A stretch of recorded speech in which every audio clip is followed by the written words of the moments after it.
பிரியமானவர்களை, ஒரு நிமிடம் இந்த வார்த்தை தயவாய் கேட்குமாறு உங்கள் அன்புடன் கேட்டுக்கொள்கிறேன். இந்த காலை வேளையிலும் ஆண்டவராய் இயேசு கிறிஸ்து உங்களை பார்த்து சொல்கிறார், உங்களுடைய தொழிலுக்கு விரோதமாக ஒரு போராட்டங்கள் இல்லை என்றால் நீங்கள் செய்கிற வேலையில் ஸ்தலங்களில் ஒரு விதமான போராட்டங்களுக்கு உட்பட்டிருக்கலாம். இல்லை என்றால் குடும்பத்திற்கு விரோதமாக ஒரு சில போராட்டங்கள் உங்கள் குடும்பத்திற்கு எதிராக இருக்கலாம்.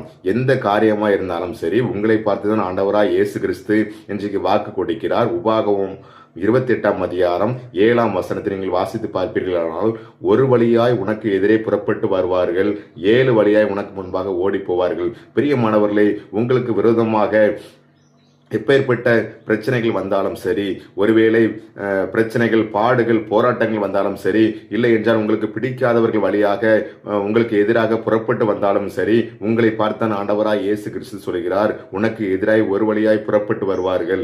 ஆனால் உங்களுக்கு முன்பாக அவர்கள் நிற்கப் போவது இல்லை. ஏனென்றால் உங்களோடு ஆண்டவராய் இயேசு கிறிஸ்து இருக்கிறார். உங்களுடைய காரியங்கள் எல்லாவற்றையும் ஆண்டவராய் இயேசு கிறிஸ்து ஜெயமாக மாற்றுகிற உங்களோடு கூட இருக்கிறதுனால் உங்களுக்கு முன்பாக ஒரு 7 வழியாக ஓடி போவார்கள் என்று சொல்கிறார். பிரியமானவர்களே, உங்களுக்கு எதிராக எந்த ஆயுதமும் ஆண்டவராய் இயேசு கிறிஸ்து ஒன்றும் வாய்க்காதே போக பண்ணுவார். உங்களை ஆண்டவராய் இயேசு கிறிஸ்து உள்ளங்கையில் வரைந்திருக்கிறார். உங்கள் ஆண்டவர் தன் உள்ளங்கையில் வரைந்திருக்கிறால் உங்கள் தலை முடியில் ஒரு முடி உதிர்வு கூட ஆண்டவராய் இயேசு கிறிஸ்துக்கு விருப்பம் இல்லை. பிரியமானவர்களே, நீங்கள் எந்த செய்தாலும் ஆண்டவராய் இயேசு கிறிஸ்து அறிந்திருக்கிறார். உங்கள் மேல் யாரும் கை போடுவதற்கு ஆண்டவராய் இயேசு கிறிஸ்து விடுவதில்லை.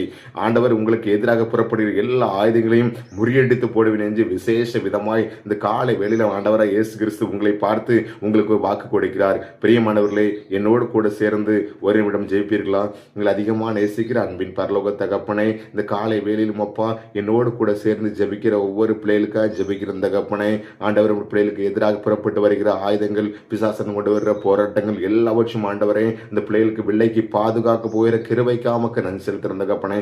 குடும்ப வாழ்க்கையில் உள்ள பிரச்சனைகள், தொழிலில் உள்ள பிரச்சனைகள், எசப்பா வியாபாரத்தில் உள்ள பிரச்சனைகள் எல்லாவற்றிலிருந்து அப்பா ஆண்டவரை அவர்களுக்கு விடுதலை கொடுத்து நீர் இந்த பிள்ளைகளுக்கு ஆண்டவரை பள்ளிவாசலை ஏற்படுத்தி கொடுக்க வேண்டும் என்று ஜெபிக்கிறோம். இந்த ஜெபத்தை கேட்டு ஒவ்வொரு பிள்ளைகளும் ஆசீர்வதிக்க போற கிருபைக்கு நன்றி.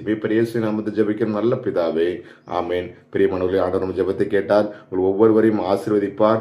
தேவன் தான் ஒவ்வொரு கூட இருப்பாராக. ஆமென்.